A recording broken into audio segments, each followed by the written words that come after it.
دین اسلام اپنے ماننے والوں کو یہ سبق دیتا ہے کہ دنیا میں زندگی ضرور گزاریں، اللہ تعالیٰ کی عطا کردہ نعمتوں سے نفع ضرور اٹھائیں، اچھا لباس پہنیں، اچھا کھانا کھائیں، رزق اگر حلال ہو تو اچھا گھر بنائیں، لیکن دنیا سے دل نہیں لگانا، اپنی طبیعت کے اندر صرف دنیا کے مال کی محبت ہی کو جگہ نہیں دینی۔ کمر سیدھی رکھنے کے لیے کھانا کھایا جاتا ہے اور ستر چھپانے کے لیے لباس پہنا جاتا ہے اور سر چھپانے کو چھت بنائی جاتی ہے۔ مقصد زندگی روٹی کھانا نہیں، مقصد حیات اعلیٰ لباس پہننا نہیں، اسی میں کھو جانا، اسی میں زندگی گزار دینا، اور ہر وقت مال کو کیسے بڑھانا ہے، شہرت کیسے حاصل کرنی ہے، دنیا میں نام کیسے کمانا ہے، اس میں پوری طرح اپنے آپ کو ملوث کر لینا، الجھ جانا، یہ انسان کو تاریک رستوں میں لے جاتا ہے۔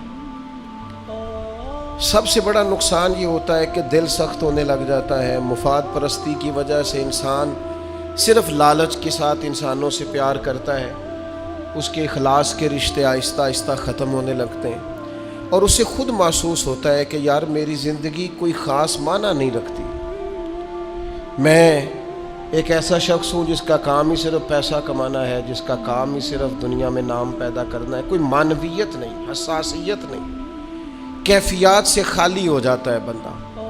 اللہ تعالیٰ نے قرآن مجید کے اندر اس حقیقت کو بیان کیا، ارشاد فرمایا المال والبنون زینت الحیات الدنیا، فرمایا مال اور اولاد یہ جیتی دنیا کا سنگھار ہے۔ مال اور بیٹے، مال اور اولاد یہ حسن ضرور ہیں، پر جب تک بندہ زندہ ہے اتنی دیر تک، یہ جتنی آپ اور میں خود اندازہ کر لیں کہ زندگی کتنی کو لمبی ہے، کتنی کو لمبی ہوتی ہے آج کل، فرمایا یہ اتنی دیر تک زینت ہے جب تک انسان زندہ ہے، والباقیات الصالحات، اور فرمایا باقی رہنے والے تو نیک عمل ہیں، جو چیزیں باقی رہیں گی، جن کا اجر ملے گا، جو قیامت میں سامنے آئیں گی، وہ صالحات ہیں۔ والباقیات الصالحات خیر عند ربک، اور فرمایا باقی رہنے والی جو اچھی باتیں ہیں، جو اچھا عمل ہے، اس کا ثواب تمہارے رب کے پاس ہے، اور صرف ثواب نہیں، ثوابا و خیر عملا، اور وہ بڑی ہی بہتر چیز ہے جو اللہ کی بارگاہ میں، وہ بہترین تحائف ہیں تمہارے لیے جو قیامت میں ملیں گے۔ نبی کریم صلی اللہ تعالیٰ علیہ وسلم نے لوگوں کے سامنے دنیا کی بے ثباتی کو بیان فرمایا۔ حضور نے اپنے غلاموں کو یہ سبق دیا ہے کہ تم تھوڑی دیر کے لیے دنیا میں آئے ہو، اور اپنے لیے بھی سرور کائنات علیہ السلام نے یہی پسند فرمایا، فرمایا میں کوئی تمہاری دنیا سے نفع اٹھانے نہیں آیا، تھوڑی دیر وقت گزارنے، ڈیوٹی کرنے آیا ہوں، پھر اللہ کے حضور چلے جانا ہے۔ اور امت کو بھی یہ سبق دیا کہ مسافروں کی طرح، راہگیروں کی طرح تم نے وقت گزارنا ہے، تم نے اس طرح کا ماحول نہیں بنانا کہ تم سمجھو کہ صرف ایک ہی جہان ہے، اس کے بعد معاذ اللہ کوئی زندگی ہی نہیں ہے۔ ایک زندگی اس کے بعد ہے، مرنے کے بعد جو اللہ تعالیٰ جنت میں بندے کو انعامات عطا کرے گا، اس کے لیے جد و جہد کرنی۔ حضرت مولا علی شیر خدا رضی اللہ تعالیٰ عنہ روایت فرماتے ہیں، فرماتے دو قسم کے بیٹے ہوتے ہیں، ایک دنیا کا بیٹا ہوتا ہے، ایک آخرت کا بیٹا ہوتا ہے۔ فرمایا دنیا کے بیٹے نہ بننا، آخرت کے بیٹے بننا۔ اور نبی کریم علیہ السلام نے فرمایا وہ لعنتی ہے جو درہم و دینار کا بندہ بن گیا ہے۔ بندہ تو اللہ کا بننا چاہیے تھا، لیکن اس نے لعنت کٹھی کی ہے، یا درہم کا بندہ بن گیا یا دیناروں کا بندہ بن گیا، یعنی مال دولت سونا چاندی اس کا بندہ بن گیا، حالانکہ اسے اللہ کا بندہ بننا چاہیے۔ اتنا اپنے آپ کو لالچی کر لینا، اتنا حریص کر لینا کہ مطلب سارا کچھ ہی دولت بن گئی، ہر چیز کو دولت کے نقطہ نظر سے دیکھنا شروع کر دیا. اس قدر زیادہ لوگ الجھ گئے کہ قرآن مجید نے کہا الہاکم التکاثر حتی زرتم المقابر. فرمایا تمہیں غافل کر دیا ہے مال کے لالچ نے یہاں تک کہ تم نے قبروں کے منہ دیکھ لیے. یعنی مرتے دم تک صرف پیسہ اکٹھا کیا ہے, صرف اور صرف اپنی ذات کے فروغ کے لیے, اپنے میک اپ کے لیے, اپنے آپ کو بنانے سنوارنے دکھانے نام پیدا کرنے میں وقت ضائع کر دیا. اور یہ بہت بڑا مسئلہ ہے ہمارے دور کا. ہم اپنے ذاتی قد کو اونچا کرتے رہتے ہیں ہر وقت, میرا نام ہو جائے, پتہ چل جائے کوئی. اور سیانے سیانے بندے, معاملہ فہم بندے, مدبر آدمی, ایسا نہیں کہ بے وقوف ہیں, سمجھدار ہیں, لیکن بیچارے تصویروں کے چکر میں پڑے ہوئے ہیں, فوٹو بازی کر رہے ہیں. آپ حیران ہوں گے کہ ہماری قوم ایک طرف یہ ہے کہ لوگ بیچارے بلوں کے لیے پریشان ہیں کہ ان کے پاس ادا کرنے کو پیسے نہیں, اور دوسری طرف ہمارے پاس اتنا پیسہ ہے کہ صرف بڑے سارے بورڈ پر ہم نے بڑی ساری ایک فلیکس لگوائی ہے جس کی کوئی ضرورت نہیں تھی. اس پہ عید مبارک لکھا ہے, اور مسئلہ عید مبارک کا نہیں تھا, وہ جو جس کی نیچے فوٹو لگی تھی نا, اس نے ذرا دکھانا تھا کہ میں بھی یہاں رہتا ہوں. یہ کیا ہے بھلا؟ یہ وہ نفس کی تسکین ہے, یہ وہ قرار ہے کہ جس کے پیچھے تھک گئے لوگ. یعنی کو تھوڑی تعریف کر دے دل ٹھنڈا ہو گیا, سکون آ گیا. وہ ذرا پتہ چل گیا 10 آدمی مجھے جانتے ہیں, کوئی تسلی ہو گئی. یہ اتنی بڑی نفس پرستی میں انسان لگ جاتا ہے کہ پرانے جو حکمران ہوتے تھے انہوں نے وظیفے پہ لوگ رکھے ہوتے تھے کہ تم نے ہماری تعریفیں کرنی, تنخواہیں ملتی تھی خوش آمدید کرنے. شعراء کو خریدا جاتا تھا ہمارے مناقب لکھو, نفس کی تسکین. لیکن کچھ رب کے بندے ایسے بھی تھے, انہوں نے قرآن جب غور سے پڑھا, جنہوں نے احادیث مبارکہ کو بالغ نظری سے دیکھا, جنہوں نے صحبت رسول قریب سے اٹھائی, تو انہیں طے ہو گیا کہ اصل گھر تو آخرت کا گھر ہے. والآخرۃ خیر وابقیٰ, آخرت خیر والی بھی ہے, ہمیشہ باقی رہنے والی. جب یہ طے ہوا تو پھر ان لوگوں کی صورتیں لوگوں کے سامنے آئیں, تو ان کی زندگیاں بھی لوگوں نے دیکھی, تو عش کر اٹھے. ان پہلی صف کے زاہدوں کو دیکھو گے نا, تو جب سب سے پہلے نام گنو گے تو ان میں ایک نام حضرت عمر فاروق کا بھی ملے گا. معاذ اللہ ثم معاذ اللہ, نقل کفر نہ باشد. کچھ لوگ ایسے بھی ہیں رفس زدہ, اور ایسے لوگ جنہوں نے معاذ اللہ ثم معاذ اللہ صحابہ کے بارے میں جن کی رائے ٹھیک نہیں. آپ حیران ہوں گے کہ جو معاذ اللہ ثم معاذ اللہ حضرت عمر کے بارے میں رائے ٹھیک نہیں نہ رکھتے, یہ کمال ہے نا. جو رائے ٹھیک نہیں رکھتے, یہ وہ بھی کہتے ہیں کہ 10 سال سے زیادہ وقت تک 24 لاکھ مربع میل پہ حکومت کرنے والے شخص نے اپنے گھر میں 1 روپیہ بھی نہیں جانے دیا. آپ اسے چھوٹی بات سمجھتے ہیں؟ بہتا دریا ہو اور بندہ کہے نہیں میں نے خشک رہنا ہے, یہ کیسے ہو سکتا ہے؟ یعنی کٹر مخالف بھی کہتا ہے کہ نہ مال خزانہ میں سے کوئی عمر کی جیب میں آیا ہے, نہ عمر فاروق کی اولاد کی جیب میں آیا, انہوں نے آنے دیا ہی نہیں. وہ جو زہد تھا نا, ذہن بن گیا تھا کہ دنیا نہیں کٹھی کرنی, آخرت بچانی ہے. اور یہ ایک بات اور بھی ذہن میں رکھ لیں, زہد سے مراد یہ نہیں کہ بندے کی جیب میں کوئی شے نہ ہو تو پھر وہ زاہد ہوتا ہے. حضرت سلیمان بھی زاہد تھے, پر انہوں نے دنیا پر حکومت کی ہے. زاہد تھے جناب یوسف علیہ السلام بھی, پر حکمران بھی تھے. کوئی نہیں ملے گا اتنا بڑا زاہد جتنے بڑے زاہد اور پرہیزگار حضرت عثمان غنی تھے, پر گھر میں لاکھوں کروڑوں پڑے رہتے تھے. پیسہ ہونا اور بات ہے, لیکن دل پیسے سے لگا ہونا یہ اور بات ہے. حضرت عمر رضی اللہ تعالیٰ عنہ کی زندگی ساری پڑھ لو اور غور سے پڑھ لو. معاذ اللہ کوئی ناقدانہ انداز میں بھی پڑھ لے, مخالف آئے میدان میں, ایک بات ماننی پڑے گی کہ دائیں بائیں آگے پیچھے دولتیں پھرتی رہیں، پر فاروق اعظم کی نظر کو دولت لبھا نہیں سکی. ان کا دھیان سیدھا یا بیت اللہ شریف کی طرف رہا ہے یا گنبد خضرا والے محبوب کی طرف رہا ہے. لبھایا نہیں کسی چیز میں، نہ کوئی چیز قریب آ ہی نہیں سکی. حضرت سعد بن ابی وقاص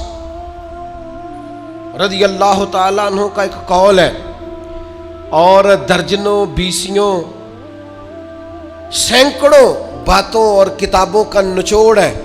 حضرت سعد بن ابی وقاص رضی اللہ تعالیٰ عنہ بیان کرتے ہیں، مصنف ابن ابی شیبہ میں موجود ہے. حضرت سعد بن ابی وقاص کہتے ہیں مجھے اللہ کی قسم عمر کوئی ہم سے مقدم آدمی نہیں تھے، لیکن درجہ بہت زیادہ لے گئے. کو پہلے نہیں آئے، ان سے پہلے بھی لوگ آئے، کوئی زیادہ آگے بڑھ کے زیادہ کام نہیں کیا. یہ صحیح سند سے مصنف ابن ابی شیبہ میں موجود ہے. حضرت سعد بن ابی وقاص کہتے ہیں اللہ کی قسم ایک بات تھی جس کی وجہ سے عمر صاحب سے آگے نکل گئے. حضور وہ کیا؟ فرمانے لگے عمر نے دنیا داری سے دل نہیں لگایا، مال سے، لالچ سے، ہرس سے، ہوس سے دور رہے. عمر ان کی دنیا سے بے رغبتی ان کو آگے لے گئی. اور یارو دانش مندان دا کام نہیں، دل دنیا تے لانا، اس ووٹی تے لکھ خامد کیتے. درویش سے پوچھا، حضور کہنے لگے حضور یہ زمین میری ہے، تو ہنس پڑے، کہنے لگے تیرے سے پہلے کس کی تھی اور تیرے بعد کس کی ہوگی؟ دانش مندان دا کام نہیں، دل دنیا تے لانا، اس ووٹی تے لکھ خامد کیتے، جو کیتا سو کھانا. تو کھا جاتی ہے، روز نیا خامد کرتی ہے یہ دنیا، ہر روز نیا حکمران بناتی ہے. آپ کے ملک میں کئی وزیر اعظم ہیں جو زندہ ہے، پوچھتا کوئی نہیں. کئی صدور رہ چکے ہیں، زندہ ہے، پوچھتا کوئی نہیں. دنیا کا جو سب سے بڑا عہدہ تھا بظاہر وہ ملا ہے، لیکن حال کیا ہے؟ کچھ بھی نہیں. جب تک کرسیوں پہ تھے حیثیت اور تھی، کرسی سے اترے تو حیثیت. حضرت عمر کی زندگی کا بڑا سبق یہ ہے کہ دنیا سے بے رغبت ہو جاؤ. جو تمہارا ہے بس وہی تم نے حاصل کرنا ہے. آنے والی نسل کو بھی ہرس، ہوس، لالچ، مفاد پرستی پہ نہ لگاؤ. آپ نے ناراض نہیں ہونا، چند دن پہلے مجھے ایک یونیورسٹی میں بلایا گیا لیکچر کے لیے، تو کہنے لگے جی مین آپ نے بات چھیڑنی ہے، بالکل مین. آخر کیا وجہ ہے کہ پڑھے لکھے سمجھدار اتنی بڑی ڈگریاں اور پھر لوگ غلط طرف نکل جاتے ہیں؟ تو میں نے کہا مجھے زیادہ تو نہیں پتا، لیکن ہم جب پڑھتے تھے نا تو جس بچے سے پوچھتے تھے نا، زیادہ بچے یہی کہتے تھے بڑے ہو کے کیا بنو گے؟ کہتے میں نے ڈاکٹر بننا ہے اور مخلوق کی خدمت کرنی ہے. زیادہ تر یہی کہتے. وہ بڑے ہو کے ڈاکٹر تو بن گئے پر اگلا لفظ بھول گئے. ڈاکٹر بن گئے وہ، لیکن مخلوق کی خدمت کرنی ہے یہ وہ. پھر انہوں نے چونکیاں رکھی ہیں 2-3، ایک پہ فیس جمع کرا لو، ایک آگے آ جاؤ، یہ اتنے پیسے مشورے کے ہیں، یہ پھر دوائی بھی وہاں سے لینا جہاں سے میں نے کہی ہے، ٹیسٹ بھی اس لیبارٹری سے کرانا جو سب کی بات نہیں کرتا، لیکن جو ہے وہ بہرحال ہے. خدا را کہیں تو دنیا داری چھوڑ دو، کسی مقام پر تو اس کو چھوڑ دو. وہ یار میں تو اس دن بڑا ہی تڑپا تھا جس دن ایک بوڑھے نے مجھے آ کے کہا تھا پیر صاحب میں تہاڈی ماں باپ دی شان تے تقریر سنی ہے، کیا بات ہے. لیکن آپ کو پتہ ہے آج کل بچوں سے بھی عزت کرانے کے لیے باپ کا مالدار ہونا ضروری ہے. ابا غریب ہو تو وہ بچوں کے لیے زیادہ قابل احترام. اس نے کہا یہ بھی ذہن میں رکھیں آپ. تو میں تو ٹوٹ گیا سارا اور بکھر گیا اس بزرگ کی بات سن کے. اس نے کہا وہ غیروں سے مشورے لیتے ہیں صرف اس لیے کہ ان لوگوں کی جیبوں میں پیسے ہیں، اور میں نے بھی زمانوں کو سبق پڑھایا ہے، لیکن چونکہ جیب خالی ہے تو لہٰذا میں زیادہ سمجھدار اور سیاںا بندہ نہیں رہا. پیسے کیوں نہیں؟ جب تک زہد نہیں پیدا ہوتا تلنے لگ گئی ہیں چیزیں، گھٹن محسوس ہوتی ہے، گھٹن. حضرت عمر کی زندگی کا زہد اصل تھا. میں آپ سے عرض کروں 2 قسم کا مسئلہ ہے ہمارے ملک میں. کچھ کو اس لیے نیند نہیں آتی کہ لائٹ گئی ہے تو پنکھا بند ہے، لیکن کچھ کا پنکھا چلتا ہے انہیں نیند نہیں آتی کیونکہ اے سی بند ہے. پکی بات بتا رہا ہوں, بالکل پکی, نہیں نیند آتی انہیں جب تک اے سی نہ چلے. عادت ہو گئی, پیدا ہی اے سی میں ہو گئے, دل لگا لیا دنیا سے, مزاج نہیں. بھائی جب تک آپ کی طبیعت میں زہد پیدا نہیں ہوتا. اچھا یہ جو غریبی امیری ہوتی ہے نا, یہ بھی احساس سے وابستہ ہوتی ہے. آپ کا ذہن بن جائے نا کہ کوئی یار کی سوچے گا, تو پھر آپ گئے کام سے. اور اگر سادے کپڑوں میں آپ خوش ہیں نا تو انشاءاللہ کوئی کچھ بھی نہیں سوچے گا. اگر آپ غیر مطمئن ہیں تو پھر سارے ہی سوچیں گے کہ پتہ نہیں یار دیکھو کس طرح کپڑے پہنے. اور اگر آپ مطمئن ہیں تو انشاءاللہ تعالیٰ کسی بندے کو بھی کوئی پریشانی, کوئی ٹینشن نہیں ہوگی, کچھ بھی نہیں ہوگا. آپ کو ہے جتنا بھی اندر معاملہ, آپ سادہ زندگی میں خوش ہیں تو ساری دنیا ہی ٹھیک ہے. لیکن اگر آپ ہی بڑے پریشان ہیں کہ یار دیکھو میں مطلب کس طرح کا میں نے لباس پہنا ہے, تو پھر حالات خراب ہیں. معروف تابعی ہیں حضرت عبید بن عمیر رضی اللہ تعالیٰ عنہ, وہ فرماتے میں نے حضرت عمر کو نا جمرات کی رمی کرتے دیکھا. ہم اپنے لفظوں میں کہتے ہیں شیطانوں کو کنکر مارنا حج کے موقع پر. کہتے ہیں میں نے جمرات کی رمی کرتے دیکھا حضرت عمر کو 11-12 ذی الحج کو. وہ کنکر مار رہے تھے تو میں ان کے پیچھے تھا, تو صرف پشت پر نا 12 پیوند لگے ہوئے تھے کپڑوں. صرف کمر میں نے دیکھی چونکہ صرف پشت میری جان 12 پیوند لگے تھے. لیکن فرماتے ہیں جب انہوں نے رخ میری طرف کیا تو جلال وہی تھا جو حضرت عمر کا ہونا چاہیے. میں بڑی دفعہ کہتا ہوں, مجھے پھر کہہ لینے دو, یار روب کپڑوں کا نہیں ہوتا, کردار کا ہوتا ہے. آپ کپڑوں سے روب ڈالنا چاہتے ہیں, بڑے بڑے موبائل ہاتھوں میں پکڑ کے روب ڈالنا چاہتے ہیں, بڑی گاڑیوں سے اتر کے روب ڈالنا چلتے ہیں, کوئی نہیں ڈلتا. اب تو بھائی دنیا ایک سے ایک بڑھ کر ہے. روب آپ کے کردار و عمل کا ہوگا, روب ہوگا آپ کی شخصیت کے وقار کا, آپ کی وفاداری کا روب ہوگا. حضرت عمر رضی اللہ تعالیٰ عنہ کی زندگی میں جو زہد تھا, اچھا انہوں نے بہت سارے گورنروں کو پکڑا, کہا تو ریشم کا لباس پہنتا ہے, یا تو نے مال بنا لیا ہے, چلا ادھر. اور جب بھی کسی کو گورنر بناتے تھے پہلے لسٹ بناتے تھے اس کے پاس کیا کیا ہے, اور وہ لسٹ اپنے پاس رکھ لیتے تھے. 6 مہینے سال میں اگر اس کے مال میں اضافہ ہوتا تو فارغ کر دیتے. لیکن کوئی بندہ انگلی بھلا کیوں نہیں اٹھاتا تھا,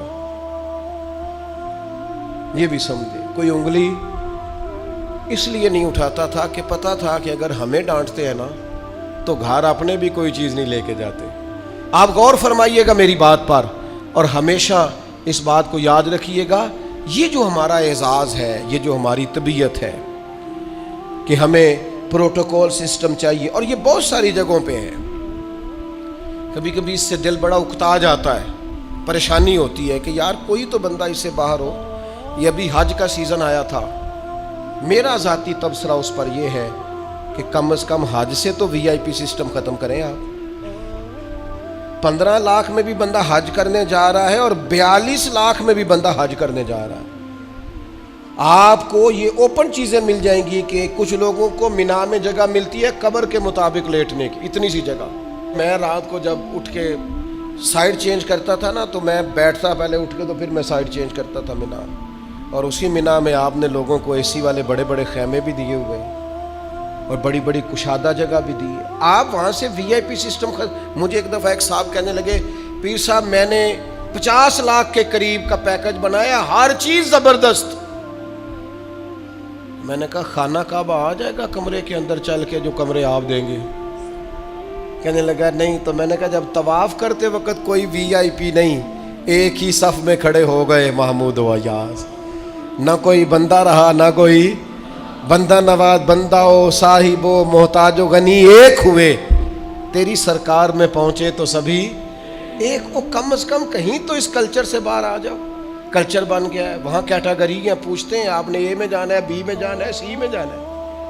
آپ کو سادے لفظوں میں کہتے ہیں جنہ گڑ پاؤ گے ہونا میٹھا ہو, جتنے پیسے خرچیں گے اتنی آپ کو وی آئی پی ہوٹل ملے گا, وی آئی پی سواری ملے گی, وہاں سسٹم ملے گا. کم از کم کسی جگہ تو مسلمان چھوڑ دیں.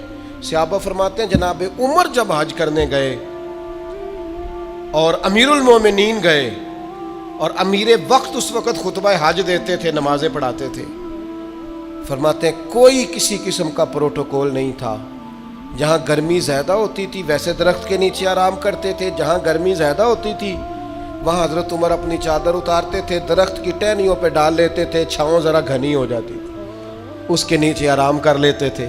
اگر کہیں جگہ پتھریلی ہو جاتی تو وہ زمین پر چادر بچھا لیتے اور وہیں آرام کرتے۔ اور ایک نقطہ میرے ذہن میں آیا ہے، میں آپ کی خدمت میں عرض کر رہا ہوں، میرا خیال ہے کہ جب امیر وقت اس طرح کا ٹائم گزارتا ہے تو پھر غریبوں کو بھی غریبی یاد نہیں رہتی، پھر کلچر ہی بدل جاتا ہے ملک کا، پھر کوئی بندہ شکوہ نہیں کرتا، وہ سمجھتا ہے یار مطلب جب ہمارا امیر اس طرح ہے۔ لیکن جناب امیر صاحب اتریں گاڑی سے اور 4 چھتریاں ان کے سامنے کر دی جائیں اور ہٹو بچو اور پیچھے ہٹ جاؤ کا رنگ ہو، پھر کیفیات کچھ اور ہوتی ہیں۔ اپنی زندگی کو سادہ کریں، اپنے اٹھنے بیٹھنے کو سادہ کریں، اپنی غذاؤں کو سادہ کریں، اپنی ملاقات سے تکلف نکال دیں۔ آپ کیا ہیں، کچھ ہیں، کوشش کریں کہ اند اللہ اچھے مومن بننے کی کوشش کریں۔ باقی اس کلچر سے جتنا آپ اپنے آپ کو بچائیں گے، سوسائٹی میں خوبصورتی پیدا ہوگی۔